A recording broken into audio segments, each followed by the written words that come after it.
හරිද? එතකොට ඒක හරිනේ වැරදි එක අහන්නේ. හරිද?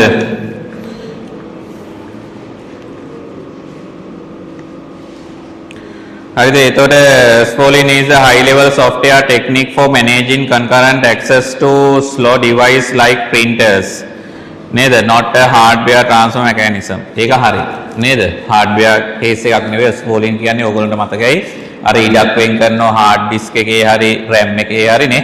ඒකට job ටික ඇවිල්ලා ඒවා පිළිවෙලට ලබා දෙන එක වෙන්නේ. හරිද? ඊගාවට තැටි භෞතික ගබඩා තැටියේ භෞතික ගබඩා ධාරිතාවය වැඩි කිරීමට බෆරින් කිරීමේ මූලික අරමුණයි කියලා තියෙනවා. තැටියේ භෞතික ගබඩා ධාරිතාවය වැඩි කිරීමට බෆරින් කිරීමේ මූලික අරමුණයි කියලා තියෙනවා. එතකොට භෞතික ඊට වැඩි කිරීමට බෆර් කියලා කියන්නේ මොකක්ද? බෆර් කියලා කියන්නේ අපේ මොනවා හරි ලෝඩ් වෙනකොට තාවකාලිකව තියාගන්න ඉඩ ප්‍රමාණය. එතකොට ඒකෙන් ඇත්තටම අපිට භෞතික ඉඩ වැඩි කිරීමේ හැකියාවක් තියෙනවා. හරිද? එතකොට ඒක බෆරින් කියලා කියන්නේ තාවකාලිකව. දැන් අර ඉන්ටර්නෙට් එකේ එහෙම යනකොට මෙහෙම මේ වෙන්නේ ওই කැරකේ තියෙන. එතකොට ඒ බෆර් වෙනකන් කියන්නේ අපිට අවශ්‍ය ටික ඒකට ලෝඩ් වෙනකන්. පැහැදිලිද? අවශ්‍ය ටික ලෝඩ් වෙනකන්. එතකොට to increase the physical storage capacity of the disk is the primary purpose of buffering. එතකොට buffering කියන එකෙන් අපිට ඒ capacity එක වැඩි කරගන්න බෑ. කොහොමඩවත් බෑ. හරිද? තේරුණාද? එතකොට ඒක తాවකාලිකව සිද්ධ වෙන වැඩක්. එහෙනම් ඒක කොහොමඩවත් ගන්න බෑ. අපිට ඒක මේකේ අහන්නේ incorrect එක. එතකොට ඒක දැනට ගන්න පුළුවන්. හැබැයි අපිට අනිත් ඒවත් කියවන්න වෙනවා. අපි දන්නේ නැනේ වඩා ගැළපෙන එක මොකක්ද කියලා. ඒක වැරදි හොඳටම. එතකොට ඊට පස්සේ ගත්තොත් වේගවත් CPU එකකට මන්දගාමී උපාංගයක් එනතෙක් බලා සිටීමට සිදු නොවන පරිදි බෆර් తాවකාලික දත්ත රඳවා තබා ගනී. ඒක හරිනේ. බෆර් එකේ තියාගන්නෝ නැතොත් අනේ කතට මාරු කිරීමේ ක්‍රියාවලිය සුමට කරයි. එතකොට ඒ කියන්නේ මේ මොනවද මේ සිංහල තේරෙනෝනේ? ඒ කියන්නේ මේක ගැටලුවක් නැතුව සිද්ධ කරනවා කියන එක. ඒ කියන්නේ ස්ලෝ එකක් ඉල්ලනකොට එයාට ඉක්මනට දෙන්න බෑ වැඩි. නේද? එතකොට එයා මොකද්ද කරන්නේ? බෆර් එකේ තියාගෙන වෙන එකක් කරන් යනවා. ගැටලුවක් වෙන්නේ නැහැ. තේරුණාද? මොකද අරයා දිගටම අර ඉවර වෙනකම් බලන් ඉන්න ඕනේ නැහැ එතකොට. පැහැදිලිද? එතකොට ඒක හරි. නේද? Buffer hold data temporary so that the fast CPU doesn't have the wait for the slow device. එතකොට CPU එකට බලන් ඉන්න ඕනේ නැහැ. මොකද මෙයා buffer එකේ තියාගෙන වෙන එකක් run වෙනවා. හරිද? ඒක නිසා ඒක කිසි ගැටලුවක් නැහැ. ඒක හරි. එතකොට Spolin යනු මන්දගාමී උපාංගයක් සඳහා දත්ත තැටියක తాවකාලිකව වැඩ කරන ප්‍රදේශයක තැබීමේ ක්‍රියාවලිය. ඒක හරිනේ. buffer එක Spolin කියන්නේ ඉඩක්. ඒක හරි. Spolin is the process of placing data for the slow device into the temporary working area on a disk. ඒක හරි. ඒ කියන්නේ අපෙන් වැරදි එක අහන්නේ. එහෙනම් දෙක තමයි ගන්න වෙන්නේ අපිට. අන්තිම එකත් බලමු. උපාංග දාවකයේ යනු නිශ්චිත දුරාංග උපාංගයක් සඳහා ඒකාකාර අතරමෝටක් සපයන මෘදුකාංග මොඩියුලයකි. ඒක හරිනේ. ඩිවයිස් ඩ්‍රයිවර් එකක් කියන්නේ අපිට මේ හાર્ඩ්වෙයාර් එකක් සම්බන්ධ කරගන්න නේද? OS එකත් එක්ක සම්බන්ධ කරගන්න යූස් කරන එක. හරිද? ඊගාවට ආන්නේ 25 අන්තිම එක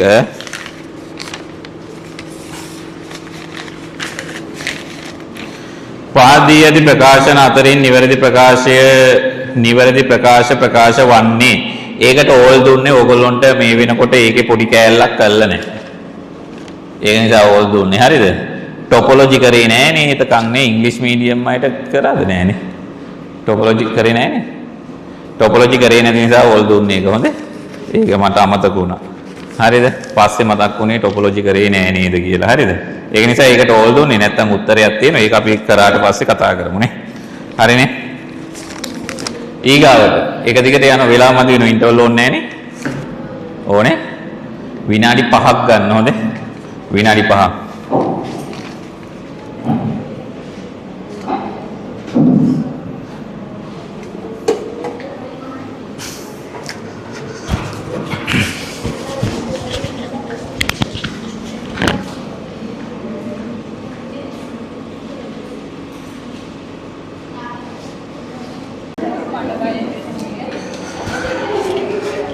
හරි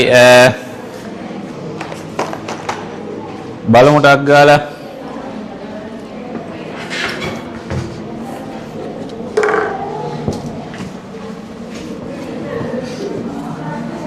දැන් ඕගොල්ලෝ දරුවෝ මේ ප්‍රශ්න තියෙන ඒවා අහන්න හොඳද?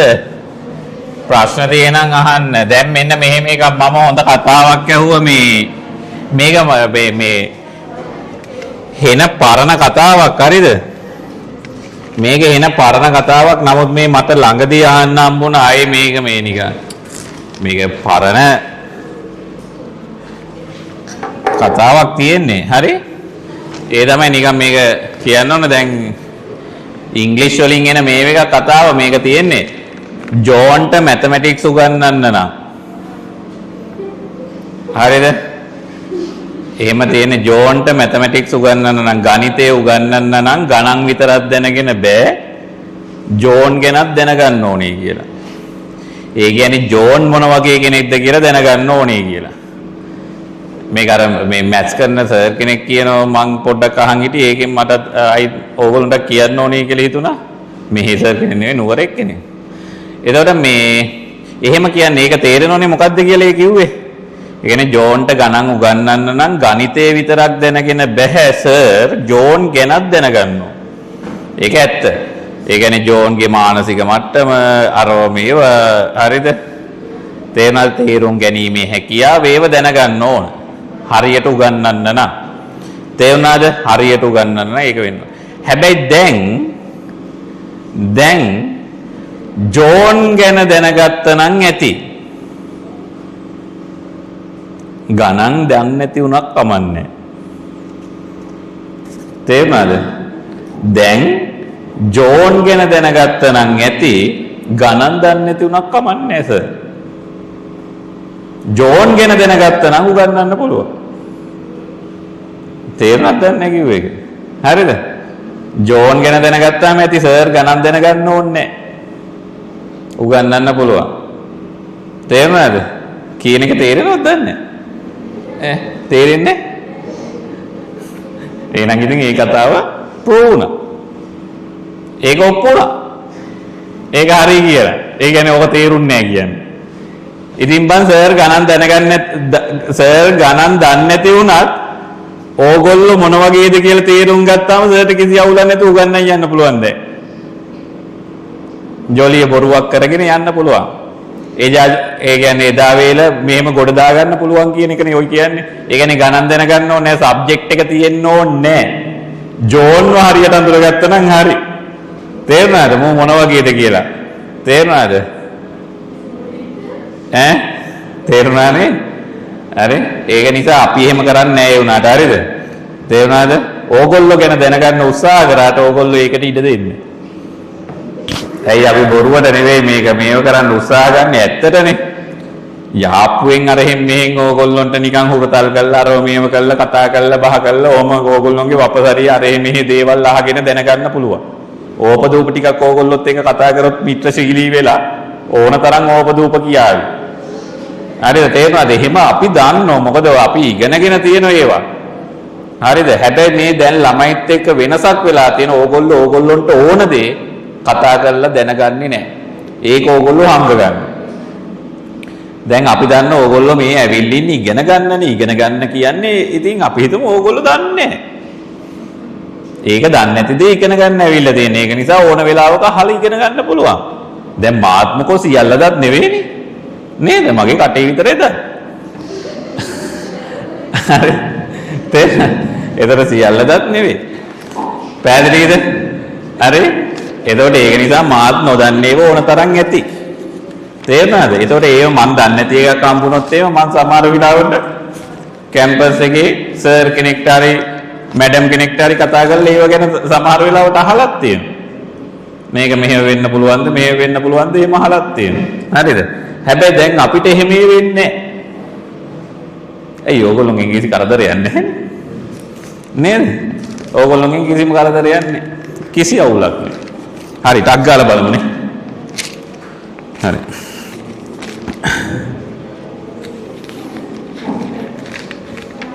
අපි මේකේ තියරි කොටස් ටික නිසා මුලින් තියෙන්නේ දෙවෙනි එකෙන් පටන් අරන් කරමුද තුන්වෙනි ප්‍රශ්නේ ඉඳන් ටක් ගාලා නේ ඒක ඉඳන් ටක් ගාලා කරගෙන යමු ඉස්සෙල්ලා තුන්වෙනි ප්‍රශ්නේ ඉඳන් බලන්න ඒක ඉඳන් කරන් යමු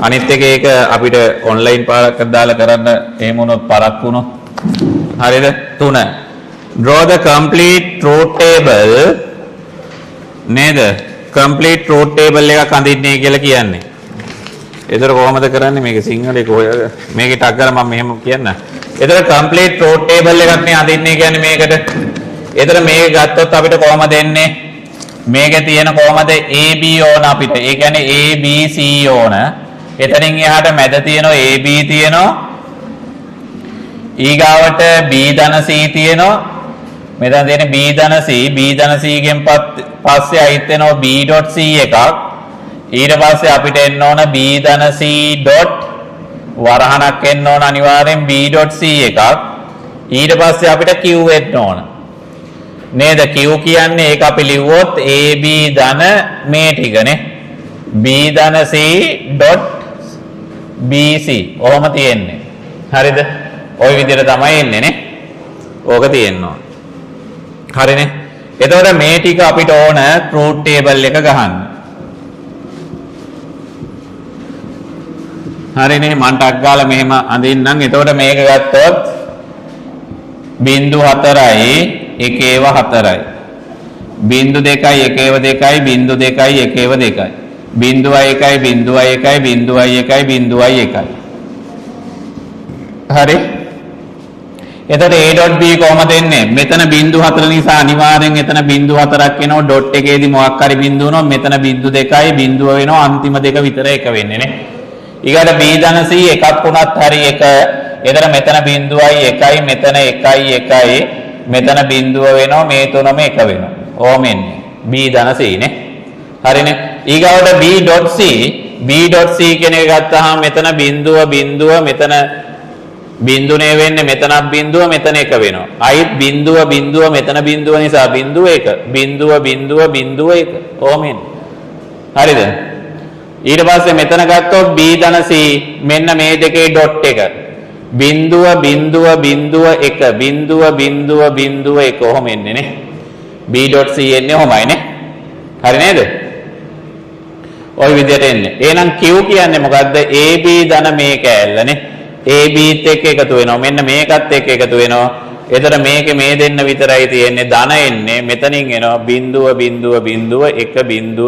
එක නේ ඕම එන්නේ නේ හරි නේද ওই විදිහට එන්නේ බලන්න එතකොට අපිට අග්ගාල මේක හදන්න පුළුවන් නේ ඊගාට කියනවා write down the following boolean expression in the symbol form using boolean algebra පාවිච්චි කරලා මේක සුළු කරන්නලු මොකද්ද මේක තියෙන්නේ A බා ධන B බා පොඩ මේක මම හරියට ලියනවද කියලා බලන්න ඕනේ නේද ධන B බා B ධන C ඔහොම නේද තියෙන්නේ හරි A බා ධන B බා A බා ධන C බා B බා B ධන C ඔහොමද හරි එහෙනම් මේක අපි ගත්තොත් අපිට අනිවාර්යෙන් කරන්න වෙන දෙයක් තමයි මේක විඝටනය නම් කරන්නම වෙනවා නේද මේක විඝටනය කරාම අපිට එනවා A බා A කියලා එකක් ඩොට් මේක ಗುಣ වෙනවා ඊගාවට ධන මේකෙන් මේක ಗುಣ වෙනවා A බා C බා කියලා එකක් හැදෙනවා මෙතන හැදෙනවා A B බා එකක් මම මේක A B බා කියලා ලිව්වේ එතන ಗುಣ වෙන එක හරිද පැහැදිලි නේද එතකොට ඊට පස්සේ ධන B බා C බා එකක් හැදෙනවා මේකෙන් මේක ಗುಣ කරනවා B බා dot B ධන B බා dot C එකක් හැදෙනවා මේක බිඳුව වෙනවා හරිද ඔය ටික බිඳුව වෙනවා එතකොට මෙතන පාවිච්චි කරපු නීතිය ලියන්න මොකද්ද විඝටන distributive law හරිද එහෙනම් මෙතන ඉතුරු වෙනවා A බා C බා ධන A B බා ධන B බා C බා ධන B බා C නේ හරි නේද ඔහම එනවා එතකොට එතෙන්ට ගත්තේ අපි මොකද්ද මෙතන ඉන්වර්ස් ලෝ එකයි ඒ කියන්නේ අනුපූරක ඉන්වර්ස් ලෝ එකයි සර්ව සම එකයි ඉන්වර්ස් ලෝ එකයි අයිඩෙන්ටිටි එකයි යූස් කරේ හරිද පැහැදිලිද හරි ඊගාවට මේකේ ගත්තොත් එහෙම මොකක්ද අපිට කරන්න පුළුවන් වෙන්නේ මේකෙදී මෙතනින් b බා එළියට ගන්න පුළුවන් එතකොට මෙතන b බා එළියට ගත්තොත් මොකද වෙන්නේ a බා c බා ධන ab බා ධන මෙතනින් b බා එළියට ගත්තොත් c බා ධන c එකක් ඉතුරු වෙනවා. එතන මේක එකයි. එතන මෙතන ගත්තේ විඝටන න්‍යාය එකයි. හරිද? එතන මෙතන එනවා a බා c බා ධන ab බා ධන මෙතන b බා වෙනෝනේ. එතන මේක එක නිසා අපි ගත්තේ අනුපූරක සර්ව සම.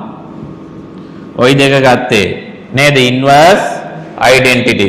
දැන් මෙතන බලන්න මෙතන b බා දෙවනි පදෙත් තියෙන b බා. එහෙනම් මේක ආපු ගමන් මෙතන තියෙන්නේ හරියට අර a ධන ab වගේ. මේක සමාන වෙන්නේ ඊට මුල් පදයේ සමතිරික්තතා න්‍යාය රිඩන්ඩන්සි.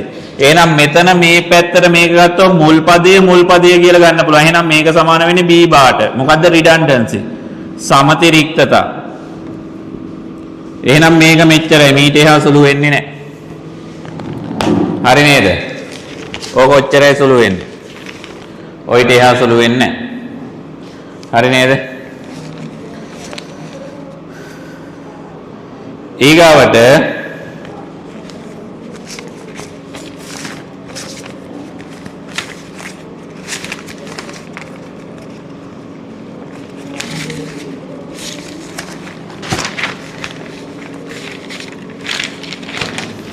හරි නේද ඒ ටික? එහෙනම් මම මෙතන මේක මකනවා.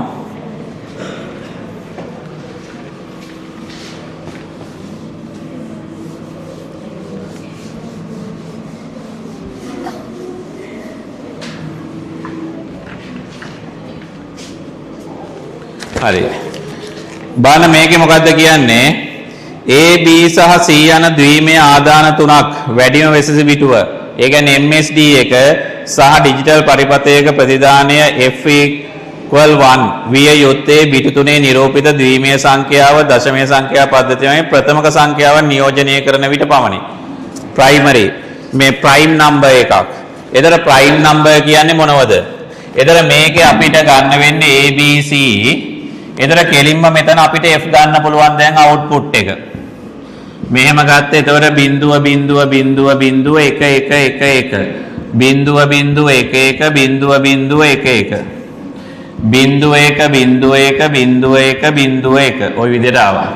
එතන ප්‍රයිම් නම්බර් එකක් මේක 2011 දී විභාගයට ආවා. එතකොට එක කියන එක සැලකුවත් නැතත් ලකුණු දුන්න ප්‍රයිම් නම්බර් විදියට. හරිද? ඒක නැතුව හැදුවත් කමක් නැහැ. ඕගොල්ලෝ හැදුවේ ඒක දාලාද නැතුව දැම්මම මම ඒ විදියට හද කවුරු එකේ ගත්තේ නැහැ. ඒක කියන එක ප්‍රයිම් විදියට ගත්තේ නැහැ. එහෙනම් ඒකට බිඳුව දාලා හදමු. ඒ කියන්නේ මෙතන තියෙන මේක ගත්තොත් එහෙනම් මෙහෙමනේ තියෙන බිඳුව 1 2 3 4 5 6 7. එතන එහෙම ගත්තොත් මේක නෑ මේක ප්‍රයිම්. 3 ප්‍රයිම් 4 ප්‍රයිම් නෑ 5 ප්‍රයිම් 6 ප්‍රයිම් නෑ 7 ප්‍රයිම්. ඕමනේ එන්නේ නේද? ඕක තමයි එන්නේ. ඉතින් මෙතන කොහේ හරි වැරදුනොත් සම්පූර්ණ ලකුණු නෑ. ඊටු ටිකටම ලකුණු නෑ. එච්චරයි වෙන්නේ. ඒක නිසා මේක දෙපාරක් තුන් පාරක් බලන්න. හරි? හැදුවට පස්සේ ඉහත ඒක හරි සත්‍යතාවකව භාවිතයෙන් කානෝසිතියම සම්පූර්ණ කරන්න. එහෙනම් කානෝසිතියමක් පාවිච්චි කරන් තියෙන්නේ කානෝසිතියමක් ගත්තොත් මේ විදියට අපිට ගන්න පුළුවන්. මොකද්ද? ABC 0001111001. එතන මෙන්න මේ ටික ගන්න වෙන්නේ මේ ටිකට අදාළව තියෙන්නේ කීයද? 0.1 අපිට ප්‍රකාශනයක් ලියන්නේ කියන්නේ නැහනේ. ඒක නිසා ප්‍රකාශන ලියන්න ඕනේ නැහැ. මෙතන 0.1 වෙන තැන. 0.1 කියන්නේ මෙන්න මෙතන. එතන එකයි. ඊගාවට 0.11. 0.11 කියන්නේ මෙතන. එකයි. ඊට පස්සේ මෙතන 1.1 කියන්නේ මෙතන. එකයි. ඊට පස්සේ 1 මෙතන. ඔන්න ඔහම තමයි මේක එන්නේ නේ. හරි නේද? මේ විදිහට එන්නේ. හරි නේද? මෙහෙම එනවා. එහෙනම් ඊට පස්සේ කානෝසිතියම සම්පූර්ණ කරන් තියෙන ඊගාවට 3 සරල SOP ප්‍රකාශනය සොයා ගැනීමට කානෝසිතියම භාවිත කරන්න. එහෙනම් SOP එක ගන්න පුළුවන් මේ දෙන්න ගෲප් වුණා මේ දෙන්න ගෲප් වුණානේ. එහෙනම් මම දැන් මේක එක සැරේ උත්තරේ ලියන්නම්. මෙතන තියෙන්නේ A බා B. මෙතන තියෙන්නේ A බා B. හරිද? එතන A බා B මෙතන එන්නේ කවුද? AC. මෙතන එන්නේ AC නේ. පැහැදිලිද? එහෙනම් මේකේ උත්තරේ වෙන්නේ මොකද්ද? F සමානයි A බබී ධන AC. හරි නේද? ඔහොම එන්නේ. ඊට පස්සේ ඔබ සරල කරන ප්‍රකාශනය මත පදනම්ව නැන් ద్వාරයේ පමණක් භාවිතයෙන් තර්කන පරිපතයක් අඳින්න. නැන් ద్వාරයේ විතරක්. එහෙනම් මේ කොහොමද ගන්නෙ? A බා B ධන AC මේකේ භාගේ භා ගත්තා. ඒතකොට මේක තියාගත්තා මෙතන AB ගේ බා ඩොට් AC ගේ බා. ඔහොම එනවා. එහෙනම් මේක ගත්තට පස්සේ අපිට මෙයාව නැන්ඩ් වලින් හදන්න පුළුවන්. මේක නැන්ඩ් එකෙන් හැදුව කොහොමද? නැන්ඩ් එකක් ගත්තා. A බා එන්න ඕනේ. එහෙනම් මෙතන මේ විදියට ගත්තා A. එතන මෙතන B. ඊගාවට නැන්ඩ් ගේට් එකක් ගත්තා. මෙතන A මෙතන C නේද? ඊට පස්සේ මොකද්ද වෙන්නේ? මෙතෙන්ට නැන්ඩ් ගේට් එකක් දුන්න මේ ටික දුන්නාම අපිට මෙතනින් කෙලින්ම F වෙනෝ නේද? ওই විදිහට තමයි දාන්න වෙන්නේ නැන්ඩ් ගේට් වලින් හදන්න තියෙන්නේ මෙච්චර. හරි නේද? නැන්ඩ් ගේට් වලින්. හරිද? පැහැදිලි නේද? මේකේ අපිට කාට හරි තේරෙන්නේ නැති වෙන අඩුපාඩු තියෙනොත් ඊගාව අපි දැන් ඩිස්කෂන් කරන්නේ ඔන්ලයින් හරහා. ඒතකොට සම්පූර්ණ හැමෝම අර ලොග් වෙන්න ඕන මේ එකත් එක්ක ඒක හදන්න බැරි වෙන අය මේ සතියේ මේක දාගන්න. හරිද? ඒතකොට ඔන්ලයින් ඩිස්කස් කරන්නේ අපි හැම සතියෙම පේපර් එකක් තියමුනේ. හරිද? ඒක වඩා හොඳයි මට හිතෙන්නේ. හරිද? කම්මැලි නැතුව ඒක තියමු ඕගොල්ලොන්ට. ඒතකොට ඒක මාසයක් විතර යනකොට මේක නෝමල්. හරිද? ඇවිල්ලා ලියන්න විතරයි තියෙන්නේ. හැමෝගෙම නිකන් ලකුණු තියේවිනේ 80 90 නේ. ඒ වගේ ලකුණු වේවි එතකොට නේ. හරිද? තේරුණානේ? ඊගාව එක D. අංකිත පරිපතයක පිළිපොළ භාවිතය පැහැදිලි කරන්න. මොකද්ද? ෆ්ලිප් ෆ්ලොප් එකේ භාවිතය මොකද්ද? මොකද්ද? බිට් එකක් ස්ටෝර් කරගන්න යූස් කරන්නේ නේ මෙමරි සඳහා. අන්න ඒක ලිව්වනම් හරි. හරිද? බිට් එකක් ස්ටෝර් කරගන්න නේද? බිටුවක් ගබඩා කිරීම සඳහා තමයි ෆ්ලිප් ෆ්ලොප් යූස් වෙන්නේ. ඒ කියන්නේ මෙමරි වලට යූස් වෙනවා. ෆ්ලිප් ෆ්ලොප් ඒ කියන්නේ memory element. Flip flop is an memory element නේද? හරි. ඊගාවට SR අගුළු පිළිපොළ SR ලැජ් සඳහා සත්‍යතා වගුව අඳින්න. එද සත්‍යතා වගුව ඕගොල්ලෝ නැන්ඩ් එකෙන් හරි නෝ එකෙන් හරි මොහොකින් හරි එහෙකින් හැදලා තියුණොත් ලකුණු දුන්නා. මෙතන කියලා නෑනේ මොන ගේට් එක යූස් කරලා හදන්නද කියලා. එතන මොන ගේට් එක පාවිච්චි කරලා ඇඳත් ලකුණු දුන්න මේකෙදි. හරිද? එතකොට මේකෙදි අපි ගත්තොත් අර RS කියන එක Q and Q bar මෙහෙමනේ ගන්නෙ නේ. එතකොට ওই විදිහට ඕගොල්ලෝ බිඳුව වෙලාවේදී මේක එකයි කියලා අරගෙන හදලා තියුණත් මේ NAND ගේට් එකේ මේක ඉන්වැලිඩ්. බිඳුව එක වෙලාවේ එකයි බිඳුවයි. එක බිඳුව වෙලාවේ බිඳුවයි එකයි. මේ කියා දීලා තියෙන එක නිසා මම මේ ටක් ගාලා දැම්මේ. හරිද? අද පොඩ්ඩක් හිතුවේ නැති තරම් වෙලාව ගිය නිසා. එතන මේක Q and Q bar. මෙහෙම දාලා තියුණා ලකුණු හම්බ වෙනවා. එතන මේක මෙමරි ස්ටේට් එක මේක ඉන්වැලිඩ් නේ. හරිද? එතන මේ තියෙන්නේ NAND ගේට් එකෙන් ඇත්තටම මේ NAND ගේට් එකේක නේද? NAND ගේට් එකේ. එතකොට NOR ගේට් එක ගත්තොත් NOR ගේට් එකේ ඕක එන්නේ කොහමද? RS Q and Q bar මේක අනිත් පැත්තට එනවා. එතකොට බිඳුව 1 කියන එක බිඳුවේදී තමයි Q and Q bar එන්නේ මෙමරි නේද? එතකොට මේකෙදි වෙන්නේ මොකද්ද? 1.1 මේකේ බිඳුව. ඔහම එන්නේ මේක ඉන්වැලිඩ් නේ. ওই විදිහට තමයි ඒක හැදෙන්නේ. හරි නේද? පැහැදිලිද? ওই විදිහට ගන්න පුළුවන්. හරිද? මොකෝ කරන්නේ? ඊයව එක බලමුද? ඈ? බලමු. එහෙනම් ඒක අපි ඔන්ලයින් බලමුද? මේක ඊතුරු එකයි ස්ට්‍රක්චර් එකයි ඔන්ලයින් දවසක් දාලා බලමු එහෙනම් නේ. මීට වඩා මම හිතුවේ නෑ මෙච්චර වෙලාව යයි කියලා. ඒකේ පොඩ්ඩක් ඕගොල්ලන්ට වෙලාව දුන්නේ පේපර් එක බලන්න. හරි. ඒතකොට ලබන සතියේ තියෙන පේපර් එක හොඳද? දැන් මේ අනිත් යාළුවන්ට කියන්න මේක වීඩියෝ එක ගන්න පුළුවන් කියන එක. හරිද? වීඩියෝ එක ගන්න ඕන ගෙවලා ඊට පස්සේ ඔන්ලයින් ඩිස්කෂන් තියෙනකොට ගෙවන්න ඕනේ නැහැ. හොඳ ඒක ෆ්‍රී. පේපර් එක ලියන්න එනකොට විතරයි ෆ්‍රී වෙන්නේ. මොකද මේකේ මට ආයතන ගාස්තු ගෙවන්න ඕනනේ. හරිද? ඒකට ඔන්ලයින් කරන්නේ මං ගෙදර. ඒක නිසා ඔන්ලයින් ඩිස්කෂන් එකට සල්ලි ගන්නෙ නැහැ. පේපර් එකට ලියන්න විතරයි සල්ලි ගන්නෙ. හොඳද? මේ දෙවුනොතින් මොකද මේක දවසේ ගානකට මේ ඔක්කොලගේ පේපර් ක්ලාස් එක මේව කරලා තියෙන්නේ. ඒකට ඩිස්කෂන් එකට සල්ලි ගන්නෙ නැහැ ඔන්ලයින් කරනකොට. හරිද? තේරුණාද? ඔන්ලයින් කරනකොට සල්ලි ගන්න නැහැ. හොඳේ. හරි එහෙනම් අපි ඊගව දවසේ හම්බ වෙමු.